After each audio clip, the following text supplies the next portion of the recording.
Poa. Vipi hali ya hewa ya huku Zanzibar?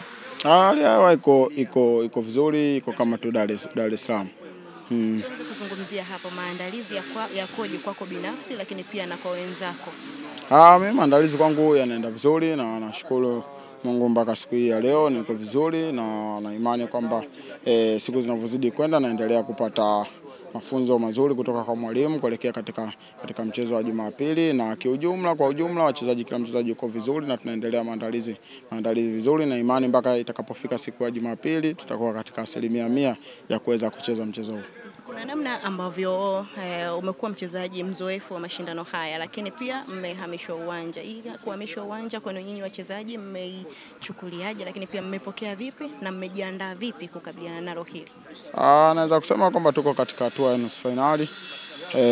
Naweza kusema kwamba kwa muda mrefu sana umepita Simba kuweza kuwa katika hatua hii. Naweza kusema kwamba ni hatua mpya, kwa hiyo maandalizi nayo tunayofanya ni maandalizi makubwa na ni mapya kuelekea katika hatua hii, kwa sababu malengo si kuweza kuishia katika hatua hii bali kwenda mpaka hatua ya mwisho kabisa ya mashindano.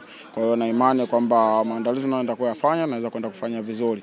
Na kuhusiana na uwanja, mimi naweza kusema kwamba na upongeza uongozi kwa kutupa kipaumbele kuja kufanya maandalizi mapema katika visiwa hivi vya Zanzibar.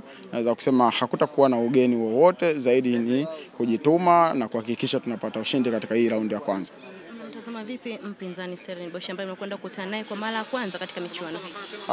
Naweza kusema kwamba ni timu nzuri, na ni timu, naweza kusema kwamba mpaka imefika hapa katika hatua hii ya nusu finali, naweza kusema ni timu nzuri na ina wachezaji wazuri na wachezaji wenye vipaji vikubwa, na sisi tupo hapa kujiandaa kwa ajili ya kukabiliana nao na kuweza kupata ushindi katika raundi ya kwanza. Mmevuka na hii mnashukuru. Na hii tunapita wala hatuishii hapa.